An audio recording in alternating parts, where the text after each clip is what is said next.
Move, old woman! This entrance isn't for people like you. The officer's hand slams into her shoulder. Eleanor stumbles. Her cane crashes to the marble floor. The second officer kicks it away with a deliberate sweep of his boot. She stands alone, a 72-year-old black woman in simple clothes facing two uniformed men blocking the courthouse entrance. Their badges gleam in the morning sun. Their smirks speak volumes. ID, the first officer demands, towering over her. She reaches slowly for her purse. Too slowly. Did you hear me, Grandma? Or are those ears as useless as those legs? Onlookers freeze. Phones appear. No one steps forward. Eleanor straightens her spine, dignity intact despite the pain shooting through her knee. Little do they know, they've just humiliated the wrong woman. Dr. Eleanor Robbins arrives at the courthouse 30 minutes before her swearing-in ceremony. After 50 years fighting for justice in courtrooms across America, today she joins the state Supreme Court. Her driver pulls to the curb. "Ma'am, this isn't the judge's entrance," he says, glancing at the public line forming. Perfect. Eleanor smiles. I want to see how regular citizens experience our courthouse. The driver helps her out, concern etching his features. Should I wait? No need. I'll be inside all day. Eleanor adjusts her simple cardigan, deliberately chosen over her usual tailored suits. Today, she's not arriving as Justice Robbins, but as any other citizen seeking justice. At the security checkpoint, Officers Thompson and Reeves notice her approach. Thompson nudges his partner. Great. Another confused senior who can't read signs. He rolls his eyes. Reeves snickers. Look at that getup. Probably thinks she's going to church. $10 says she asks for directions to social services, Thompson adds. Eleanor catches their exchange. Their dismissive glances aren't new to her. Throughout her career, she's been underestimated as a woman, as a black person, as someone who grew up in poverty. She's used these misjudgments as fuel. She approaches steadily, leaning slightly on her cane arthritis, a souvenir from decades of standing in courtrooms. Good morning, officers, she says. I have an appointment inside. Thompson's face hardens. Ma'am, this entrance is for people with official business only. I understand. I do have official ID, Thompson interrupts, palm outstretched. Eleanor reaches for her credentials, fingers moving deliberately against the morning stiffness in her joints. From her perspective, the officer's impatience radiates like heat. From Thompson's view, she's just another obstacle in an already long day. The credentials that would end this confrontation remain just beyond her grasp as Thompson's patience evaporates. Thompson steps forward, invading Eleanor's personal space. His shadow falls across her face as he towers over her 5'4" frame. Ma'am, this entrance is for people with actual business here. His words slice through the morning air. The senior center is 3 blocks down if you're lost. Eleanor doesn't flinch. I have an appointment inside the courthouse. Reeves laughs, exchanging glances with his partner. What kind of appointment? Jury duty was last week. I'm expected inside, Eleanor says, voice firm but quiet. Her fingers continue working the clasp on her purse. A small crowd forms behind her. The morning security line grows as Thompson plants himself directly in front of Eleanor. Not without proper ID and a valid reason, Thompson says. His hand hovers near his belt. Eleanor finally unclasps her purse. I'm trying to show you my... The wallet slips from her fingers, contents spilling across the polished floor. When she bends to retrieve them, pain shoots through her knee. She winces but doesn't cry out. A young law clerk steps forward from the line. Let me help you, ma'am. Step back, Thompson orders. We're handling this situation. The clerk freezes, uncertainty crossing his face. But she's clearly... Move along, Reeves cuts in. Unless you want trouble too. Eleanor catches the clerk's eye and subtly shakes her head. The young man retreats reluctantly. Eleanor kneels despite the pain, gathering her scattered cards. Thompson watches without offering help, interpreting her quiet dignity as stubbornness. This entrance is for court employees, lawyers, and official visitors, Thompson says, not for people who don't belong here. From Eleanor's perspective, she catalogs each word, each microaggression. From Thompson's view, he sees only an obstinate old woman disrupting his routine. Eleanor's fingers finally close around her judicial ID card. She rises slowly, holding it toward Thompson. As her hand extends with the ID, Thompson's patience shatters completely. Thompson's hand strikes Eleanor's shoulder before she can present her ID. The force sends her off balance. Her cane clatters against the marble floor, the sound echoing through the entrance hall. "That's enough," Thompson snaps. "This is a secure government building, not a playground for confused seniors." Reeves kicks the cane, sending it skidding across the floor beyond Eleanor's reach. "Maybe next time you'll listen the first time." Eleanor clutches the security desk to stay upright. Her dignity remains intact despite the pain now radiating through her hip and knee. The gathered crowd's collective intake of breath sounds like a wave. A woman in a blue blazer steps forward. "Officers, this is completely—" "Ma'am, step back!" Reeves cuts her off. The woman's companion pulls her away, whispering something about not getting involved with police. Eleanor's scattered belongings remain on the floor, her wallet, reading glasses, a small notebook. Thompson makes a show of gathering them, shoving items carelessly into her bag. "I need my cane," Eleanor says, her voice steady despite the situation. Thompson ignores her request. "You need to leave immediately. This is your final warning before I arrest you for trespassing." "We can call someone to come get you," Reeves adds, his tone patronizing as though speaking to a child. "Is there a family member we should contact?" Eleanor stands as tall as her 5'4" frame allows. 50 years of courtroom battles have taught her when to fight and when to observe. Right now, she observes every word, every action catalogued in her precise legal mind. From Eleanor's perspective, this moment transcends personal humiliation. It represents exactly why she accepted her judicial appointment to address systemic injustice. From Thompson's view, he sees only an obstinate woman refusing to comply with his authority. A courthouse janitor pushing his cart stops abruptly, recognition flashing across his face. Eleanor catches his eye and gives an almost imperceptible headshake. The janitor hesitates, then slips away, pulling out his phone. "I will not leave," Eleanor says, each word measured and clear. "I have an appointment, and I have every right to be here." The crowd grows larger. Phones appear, recording the confrontation. Thompson's face darkens. His hand clamps around Eleanor's upper arm. "That's it. You're leaving now." His grip tightens as he begins forcing her toward the exit. Eleanor doesn't resist physically, she doesn't have to. Each step builds the case she will eventually bring before the police commission. "Remove your hand," she says quietly. "You have no right to touch me." "I have every right," Thompson retorts. "And if you don't start walking, you'll leave in handcuffs." As Thompson's grip bruises her arm, Eleanor's eyes flash with a determination that should warn him everything is about to change. Eleanor makes a silent vow not to reveal her identity. Not yet.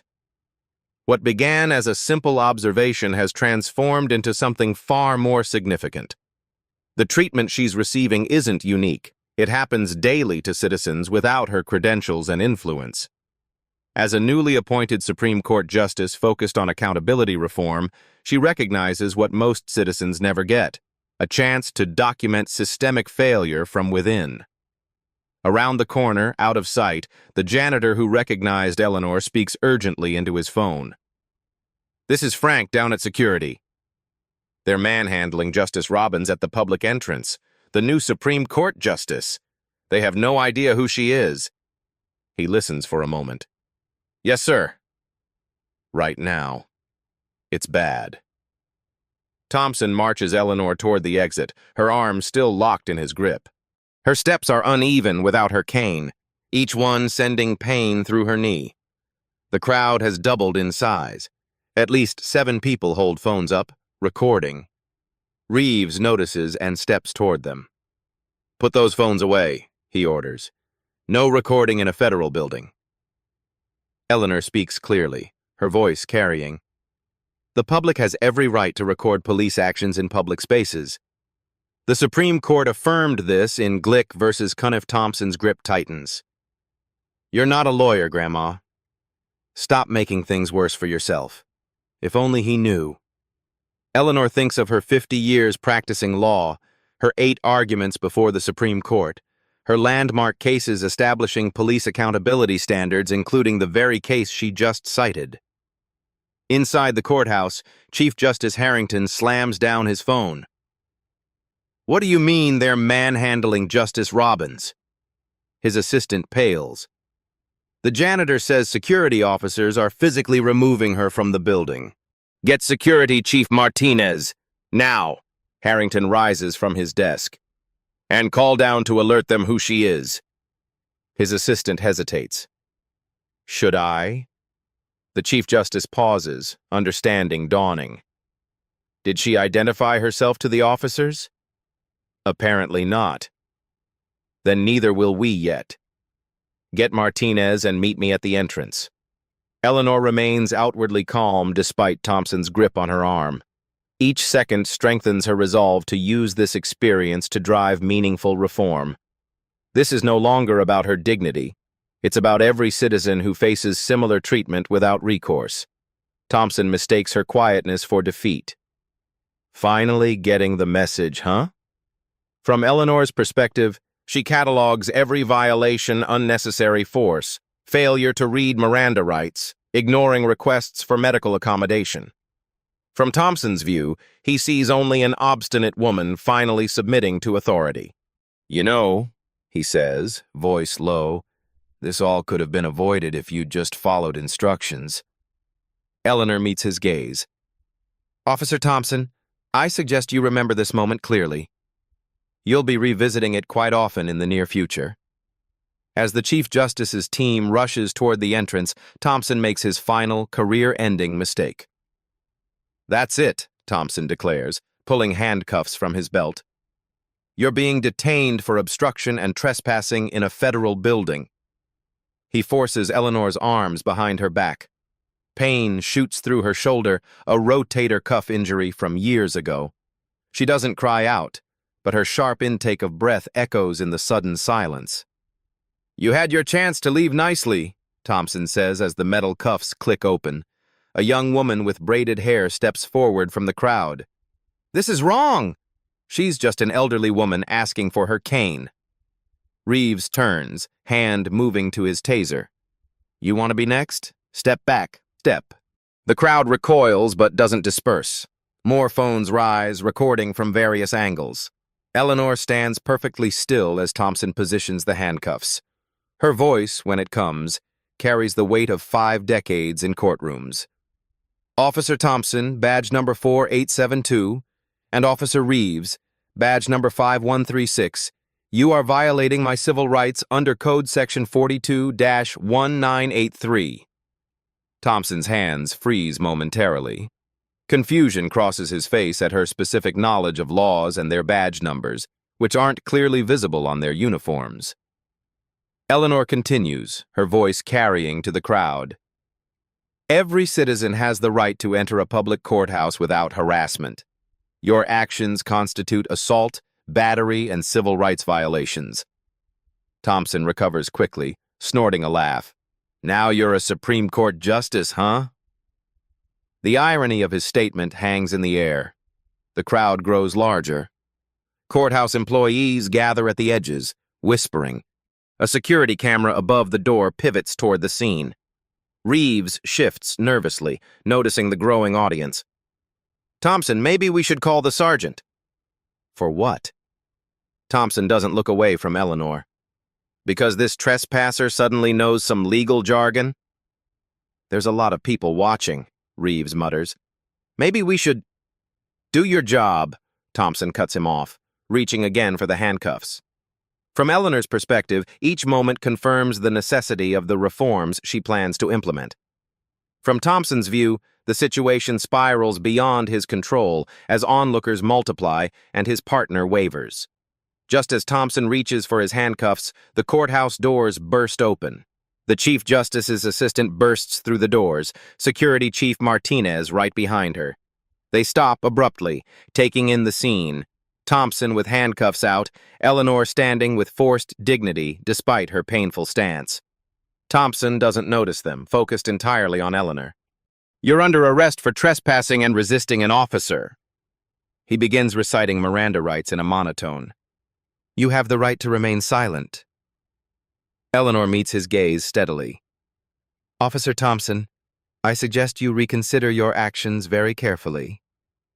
Her voice carries quiet authority that makes several bystanders look at her more closely, sensing something they missed before. Security Chief Martinez strides forward, face contorted with alarm. "Officer Thompson! Release her immediately!" Thompson continues securing the first cuff, ignoring the command. The metal bracelet closes around Eleanor's wrist with a decisive click. Reeves notices the courthouse officials and pales visibly. He taps Thompson's shoulder urgently. "Thompson! Thompson!" "Not now!" Thompson snaps, shrugging off his partner's hand. The courthouse doors open again. Chief Justice Harrington appears, his imposing 6'3" frame filling the doorway. His face is a mask of controlled fury as he surveys the scene. The crowd parts instinctively as he approaches. Eleanor catches his eye across the lobby. She gives a subtle headshake, an instruction clear to anyone who knows her. The Chief Justice hesitates, understanding dawning on his face. Thompson finally notices the commotion and turns, Eleanor's wrist still locked in the half-applied handcuffs. "Step back!" This woman is being detained for unauthorized access and disorderly conduct. Security Chief Martinez steps directly into Thompson's space. His voice drops to a dangerous whisper that nevertheless carries to the now silent crowd. "That woman is Justice Eleanor Robbins, newly appointed to the state Supreme Court." He enunciates each word with precise fury. "And you are manhandling her on the courthouse steps." Thompson's face goes blank with incomprehension, then shock as the words register. His eyes dart from Martinez to the Chief Justice, then finally truly seeing her for the first time to Eleanor. From Thompson's perspective, the world suddenly tilts sideways as reality realigns itself. From Eleanor's view, justice begins its slow, inevitable march. The blood drains from Thompson's face as the words sink in, but it's already too late to undo what he's done. That's impossible," Thompson stammers. His gaze shifts frantically between Eleanor and the Chief Justice. The handcuff key trembles in his fingers. Eleanor straightens her spine, her demeanor unchanged, but somehow more commanding. The transformation isn't in her, it's in how others now see her. "My cane, please," she says. Her voice remains exactly as calm and measured as before, but the authority it carries is suddenly unmistakable. Reeves scrambles across the marble floor, retrieving the cane from where it landed. He nearly trips in his haste, face flushed with mortification. The crowd watches in stunned silence, several people still recording. One woman whispers urgently into her phone, describing the scene to someone on the other end. The Chief Justice steps forward, his ceremonial robes flowing behind him. "Justice Robbins, on behalf of this courthouse, I offer my deepest apologies." The steel in his glare as it lands on Thompson could cut glass. Thompson fumbles with the handcuffs, finally releasing Eleanor's wrist. Red marks show where the metal dug into her skin. Eleanor accepts her cane from Reeves with a nod. She turns her attention back to Thompson. "Your actions today weren't just against me, but against the dignity every citizen deserves when interacting with law enforcement." Thompson stammers, desperation creeping into his voice. "I was just following protocol. You didn't identify yourself. How was I supposed to know?" Each excuse makes his situation worse. Reeves takes a step away from his partner, physically distancing himself. Security Chief Martinez speaks into his radio, his eyes never leaving the officers. "I need Lieutenant Davis at the main entrance immediately." From Eleanor's perspective, this moment is the fulcrum upon which meaningful change can pivot. She catalogs each reaction, the horror on the faces of courthouse staff, the vindication from the crowd, the panic emanating from Thompson. From Thompson's view, his career disintegrates before his eyes. Each second stretches into an eternity of regret. Martinez steps between Eleanor and the officers. "Badge and weapon, both of you. Now." Reeves immediately complies, hands shaking as he surrenders his equipment. Thompson stands frozen. "That wasn't a request, officer," Martinez says. As the truth of her identity spreads through the crowd, Eleanor prepares to reveal something even more significant than her title. Eleanor's gaze sweeps across the gathered crowd courthouse employees, citizens waiting for morning hearings, lawyers clutching briefcases. The moment demands acknowledgement of larger truths. "Today was my first day as a Supreme Court justice," she begins, her voice carrying easily now that everyone hangs on her words. "I chose to enter through the public entrance specifically to observe how ordinary citizens are treated." The revelation ripples through the crowd. Whispers spread. Phones continue recording. Eleanor continues, her tone measured but firm.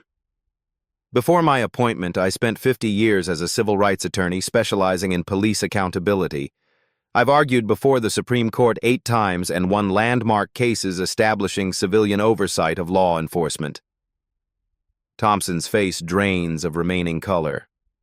He stares at his boots as the weight of his actions crashes down upon him. Reeves takes another step away from his former partner, as if proximity itself might contaminate him. "Most recently," Eleanor says, "I chaired the Douglas Commission on Police Accountability, whose recommendations were adopted by 17 states. The Chief Justice nods, adding, "Justice Robbins literally wrote the book on civilian oversight of law enforcement." Her text is required reading at the State Police Academy. Eleanor turns to face Thompson directly. "Officer, do you know why I didn't immediately identify myself?" Thompson's eyes remain fixed on the floor. "Because my title shouldn't matter," Eleanor says. "The respect and dignity you showed such contempt for is owed to every citizen entering this courthouse, not just to justices." Security Chief Martinez gestures, and 2 internal courthouse officers approach. "These officers will escort you to my office until your captain arrives," he tells Thompson and Reeves. Eleanor raises her hand. "One moment." She turns back to the crowd. "What you witnessed today wasn't an isolated incident. It represents systemic failures in how public servants interact with citizens they're sworn to protect." She reveals more. "I chair the state's new Judicial Reform Commission, tasked with overhauling courthouse security protocols and implementing accountability measures for law enforcement interactions with the public." Thompson looks physically ill now. Reeves has moved completely to the side, standing closer to the courthouse officers than to his partner. "What happened to me today happens to countless citizens who lack my credentials and platform," Eleanor continues. "The difference is, I can do something about it." She turns to the Chief Justice. "I believe we have our first case study for the commission." He nods gravely. "Indeed. And I assure you, Justice Robbins, this incident will receive our full attention." Eleanor addresses Thompson directly again. "Officer, your actions will have consequences, but they will also drive meaningful reform. In that way, despite your intentions, you'll have served justice today." From Eleanor's perspective, this confrontation represents the culmination of decades fighting for accountability. A perfect case study captured on multiple cameras from various angles. From Thompson's view, we see the ruins of his career flashing before his eyes, each dismissive word and unnecessary action replaying in his mind. Martinez instructs the courthouse officers, "Escort them to my office." The captain has been notified. As Thompson and Reeves are led away, Eleanor notices the young law clerk who tried to help earlier, She motions him forward. "Young man, what's your name?" "David Chen, Your Honor," he replies, clearly nervous to be addressed directly. "Mr. Chen, you showed courage today. I'd like to speak with you later about a potential clerkship in my chambers." The young man's eyes widen. "Thank you, Your Honor. I would be honored."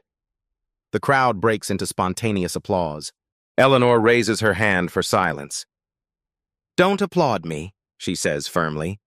"Instead, consider how you can advocate for those without power or platform when you witness injustice. The true measure of our system isn't how it treats the powerful, it's how it treats the vulnerable." The Chief Justice gestures toward the courthouse interior. "Justice Robbins, your swearing-in ceremony awaits." Eleanor nods, finally allowing him to escort her inside. With each step supported by her cane, she moves with the dignity that no uniform, badge, or show of force could diminish. As Eleanor finally enters the courthouse for her first day on the bench, the wheels of justice begin turning at unprecedented speed. The incident explodes across social media within hours. By evening, news outlets run the headline, "Supreme Court Justice Shoved by Officers on Her First Day." Videos from multiple angles show Thompson pushing Eleanor, kicking away her cane, and attempting to handcuff her. The police department issues an immediate public apology. Chief Williams appears on camera, visibly uncomfortable. "The actions taken by our officers at the courthouse today fall far below our standards and expectations," he says. "We extend our sincerest apologies to Justice Robbins and assure the public that a thorough investigation is already underway." Behind the scenes, the department scrambles. Emergency meetings convene. Officers receive urgent memos about proper courthouse protocol. The police chief announces a comprehensive review of training practices regarding treatment of elderly citizens and courthouse access procedures. 3 days later, Thompson and Reeves face separate departmental hearings. Thompson arrives with a union representative, his face set in defiance. "I was following protocol," he insists to the review board. "She didn't identify herself." How was I supposed to know who she was? The board chair responds coolly. "The issue isn't that you failed to recognize Justice Robbins. The issue is how you treat any citizen approaching our courthouse." Reeves takes a different approach, appearing without union representation. "I accept full responsibility for my actions," he tells the board. "I failed to intervene when my partner escalated the situation, and I participated in discriminatory behavior." When asked to explain this discrimination, Reeves admits, "We profiled her based on age and race. We assumed she was confused or didn't belong there because of how she looked." Meanwhile, Eleanor convenes the Judicial Reform Commission. The meeting room falls silent as she plays footage from the incident. "This isn't about me," she tells the assembled judges, lawmakers, and civilian representatives. "This is about systemic issues and how our public buildings' temples of justice treat the public they serve." She invites community members to share similar experiences. Dozens come forward, revealing a pattern of disrespect and bias at courthouse entrances, particularly toward elderly citizens, people of color, and those with disabilities. "What happened to me made the news because of my title," Eleanor says. But these experiences happen daily without cameras or consequences. The mayor, sensing political winds, announces the formation of a civilian oversight committee specifically for courthouse security. Eleanor is asked to advise its implementation, a request she accepts with clear conditions about real authority and transparency. Thompson's police union initially stands by him. The union president makes a statement. Officer Thompson was performing his duties in a secure facility where identification is required. However, after viewing complete footage and learning of Eleanor's background in civil rights law, the union quietly withdraws support. An internal memo circulates. The union cannot defend actions clearly contrary to proper police conduct and constitutional rights. Thompson finds himself increasingly isolated. Former supporters distance themselves. Fellow officers avoid eye contact in hallways. The department's internal affairs investigation uncovers troubling patterns. 6 prior complaints against Thompson for excessive force and discourteous conduct had been filed in the past 3 years, primarily from minorities and elderly citizens. All had been dismissed or buried. Reeves cooperates fully with investigators, providing detailed accounts of previous incidents and problematic behaviors he witnessed. "I should have reported these concerns earlier," he acknowledges. "My silence made me complicit." 1 week after the incident, Eleanor meets privately with the police chief and mayor. The chief expects demands for Thompson's termination and departmental sanctions. Instead, Eleanor focuses on systemic change. "Officer Thompson is a symptom, not the disease," she tells them. "I'm more interested in preventing future abuses than punishing past ones." She proposes new training programs, emphasizing respect and dignity for all citizens regardless of appearance. She suggests civilian involvement in security protocols and accountability measures with real consequences. "Justice isn't about vengeance," she says. "It's about creating systems that protect human dignity." The mayor, relieved by her approach, pledges full cooperation. The police chief commits to implementing her recommendations. Both men fail to recognize the steel beneath her measured words. Eleanor doesn't seek vengeance, but she absolutely demands accountability. 2 weeks later, body camera footage from Thompson's previous interactions becomes public through a Freedom of Information request filed by a local newspaper. The videos show a disturbing pattern of disrespect toward minorities and elderly citizens. The police union officially withdraws all support. Their statement reads, "The pattern of behavior demonstrated by Officer Thompson does not represent the values or conduct we expect from our officers." Eleanor watches these developments from her chambers, focused on long-term reform rather than the fate of individual officers. When her clerk asks if she feels vindicated, she shakes her head. "Vindication would mean this never happens again," she says. "We're not there yet." From Eleanor's perspective, these institutional responses represent necessary but insufficient steps toward meaningful change. The swift reactions stem more from her title than from recognition of systemic problems. From Thompson's increasingly isolated position, the walls close in as supporters abandon him one by one. The department schedules Thompson's final disciplinary hearing. Eleanor receives a formal invitation to attend and provide testimony if she wishes. Her response surprises the department. She will attend not to demand punishment, but to ensure the focus remains on systemic reform. "Individual accountability matters," she writes. "But if the only outcome is one officer's termination while the system remains unchanged, justice will not have been served." The media coverage shifts from sensationalism to substantive discussion of courthouse access, police training, and accountability systems. Eleanor grants a single interview, using the platform to focus attention on broader issues. "What happened to me was unfortunately not extraordinary," she tells the interviewer. "What's extraordinary is that someone was finally in a position to demand change." As Thompson's hearing approaches, police departments across the state implement new training protocols. Courthouse security systems undergo review. Civilian oversight committees form in 3 major cities. From Eleanor's chambers, the ripple effects appear as the beginning of meaningful change. From Thompson's perspective, watching the news coverage alone in his apartment, they represent the collapse of his world. The day before the hearing, Eleanor reviews her prepared statement with her clerk. "Is it too lenient?" the young man asks hesitantly. Eleanor considers the question. "Justice isn't measured by the harshness of punishment," she finally responds. "It's measured by whether it creates a more just world going forward." As Thompson faces his disciplinary hearing, he has no idea that Justice Robbins herself will be present to deliver an unexpected message. Thompson enters the disciplinary hearing room with shoulders hunched, tie askew. The once confident officer now resembles a man walking to his execution. The panel of 5 senior officers sits behind a long table. Evidence folders stack neatly before each of them. He takes his seat alone.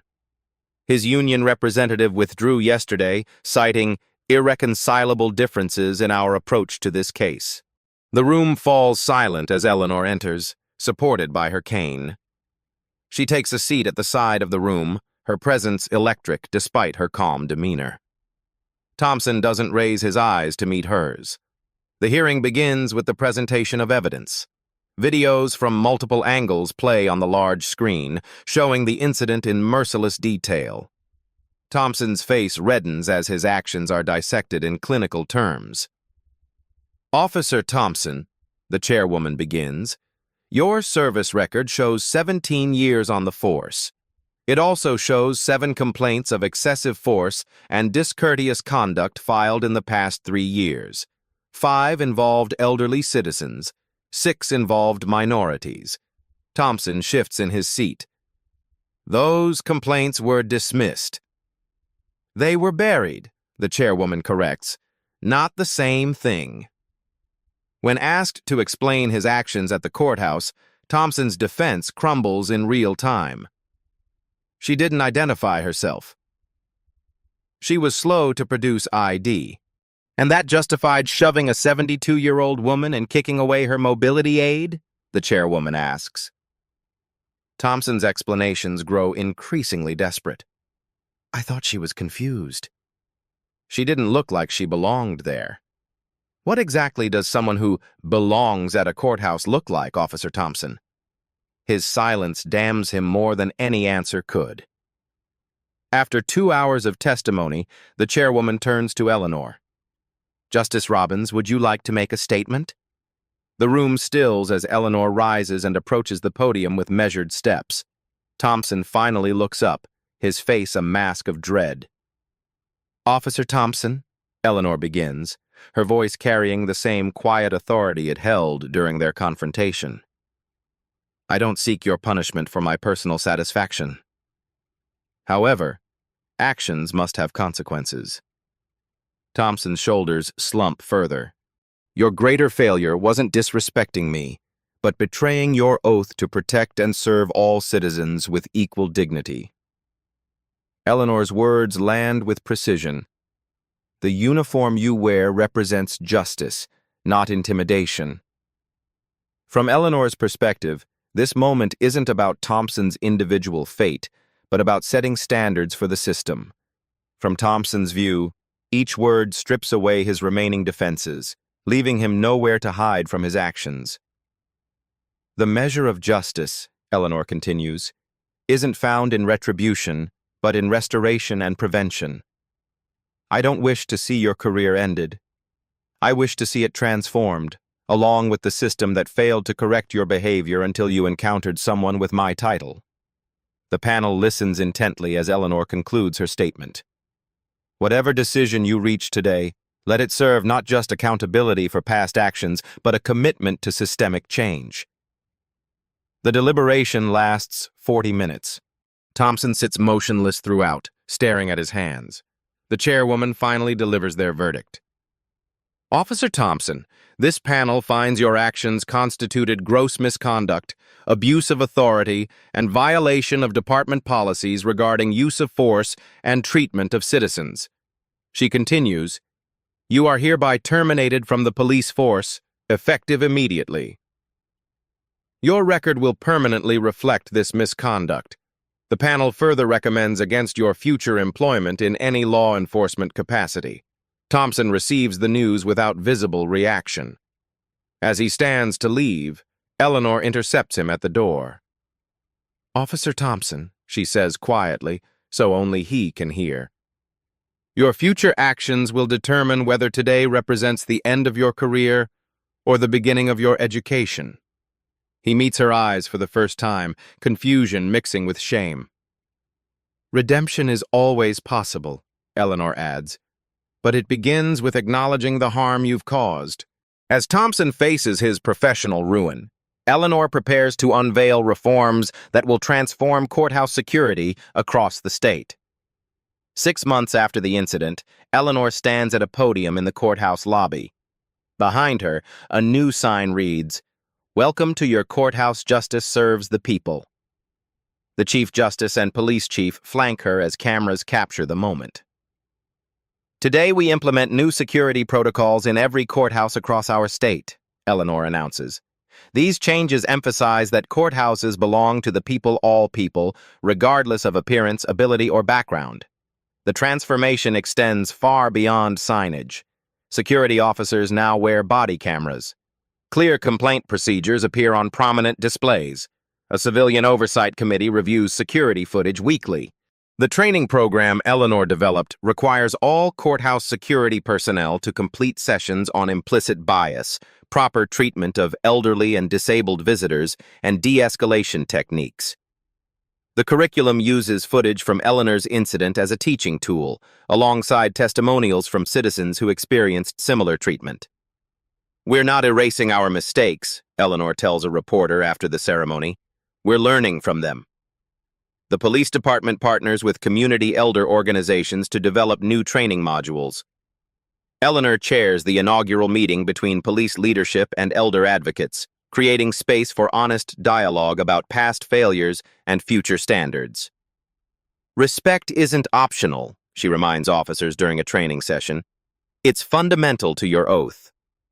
Reeves, who cooperated fully with investigators, completes intensive retraining and community service. Rather than losing his badge, he now helps train other officers on avoiding bias and treating all citizens with respect. "I failed that day," he tells a class of new recruits. "But failure becomes valuable when it leads to growth." From Eleanor's perspective, these changes represent the beginning of necessary transformation seeds planted in institutional soil that require constant tending. From the system's view, her approach offers a path to redemption rather than mere punishment. The reforms spread beyond courthouse security. Police departments across the state adopt Eleanor's training modules. Legislative committees invite her testimony on broader judicial reforms. Law schools request lectures on dignity-centered justice. At a police academy graduation, the Chief Justice introduces Eleanor to the cadets. Justice Robbins transformed a moment of indignity into a movement for dignity. She showed us that true reform doesn't come from punishing mistakes but from learning from them. Eleanor's reforms gain national attention.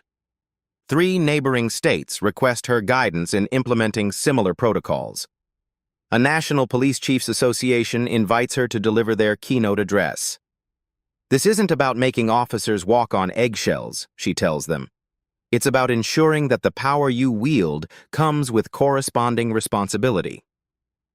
Throughout these changes, Eleanor maintains contact with Thompson's former partner. "Officer Reeves," she asks during one meeting, "do you think we're making real progress?" Reeves considers the question carefully. "The culture is shifting," he finally responds. "Officers who once laughed at bias jokes now call them out. That's where real change begins." As Eleanor prepares to speak at the unveiling of the new courthouse access protocols, an unexpected visitor waits nervously in the audience. 1 year after the incident, Eleanor addresses the graduating class of the police academy. Morning light streams through tall windows, illuminating rows of cadets in crisp uniforms. Her words carry to the back of the auditorium without need for amplification, a skill honed through decades of courtroom arguments. "True authority," she tells them, "comes not from your badge or weapon, but from the respect you show every citizen you encounter. Power imposed through force creates only resentment. Authority granted through respect creates justice." The cadets listen with rapt attention. In the back row sits a face few recognize: Thompson, now dressed in civilian clothes. After hitting rock bottom, losing not just his job but his identity, he reached out to Eleanor in a letter that began, "I don't deserve your time, but I need to understand where I failed." Rather than ignoring him, Eleanor connected Thompson with the senior center where she volunteered before her judicial appointment. There, daily interactions with elderly citizens transformed his perspective. Working alongside those he once dismissed taught him to see dignity in every face. Eleanor concludes her speech with a gesture that surprises everyone. "There's someone here today whose journey illustrates the path from power to true authority. Mr. Thompson, would you join me? Murmurs ripple through the audience as Thompson makes his way to the podium. Many recognize him from the viral videos that defined his downfall. His voice, when he speaks, carries none of his former arrogance. A year ago, I mistook a badge for authority and force for respect, he tells the cadets. Justice Robbins showed me that true power comes from dignity, not dominance. He describes his journey, the shame, the loss, the slow rebuilding. I now coordinate community outreach at the Riverside Senior Center, where I learn daily from those I once failed to see as full citizens deserving of respect. After the ceremony, Eleanor and Thompson speak privately in a quiet corner of the reception hall. He thanks her for not allowing his mistake to be the end of his story, but the beginning of his education, echoing her words from the disciplinary hearing. Your redemption wasn't my work, Eleanor tells him. It was yours. You chose to learn rather than blame. Through the window, Eleanor watches security officers at the courthouse entrance across the street. They welcome an elderly visitor, offering assistance rather than suspicion. One officer holds the door while another helps the man navigate the security scanner with his walker. That's how it should be, she says, more to herself than Thompson. From Eleanor's perspective, this transformation, both institutional and individual, validates her approach to justice as restoration rather than retribution. From Thompson's view, we see genuine gratitude for painful but necessary lessons that gave him a second chance at serving his community, not through force, but through respect. The Chief Justice joins them, champagne flute in hand. Your reforms have been implemented in every courthouse in the state, he tells Eleanor. Complaints are down 80%. Civilian approval ratings have doubled. Eleanor nods, satisfied but not complacent. There's still work to do. Before leaving, she addresses the graduating class one final time. The measure of justice isn't how we treat the powerful, but how we respect the dignity of every citizen who walks through our doors. As she exits, a cadet asks what keeps her fighting after 50 years. Eleanor smiles, tapping her cane gently on the marble floor. Because dignity isn't earned through titles, it's the birthright of every human being. Hit that like button if you believe everyone deserves to be treated with respect, regardless of their appearance or age. Subscribe to Beat Stories for more compelling narratives that challenge how we see the world and inspire us to stand up for what's right. Each week, we bring you true stories of courage, redemption, and justice that mainstream media often overlooks. Comment below with your thoughts or similar experiences. Have you witnessed discrimination based on age or appearance? How did you respond? This story shouldn't be the exception. It should be the last time it ever happens. At Beat Stories, we turn one moment of injustice into a call for change. Subscribe to help make that call louder and longer lasting.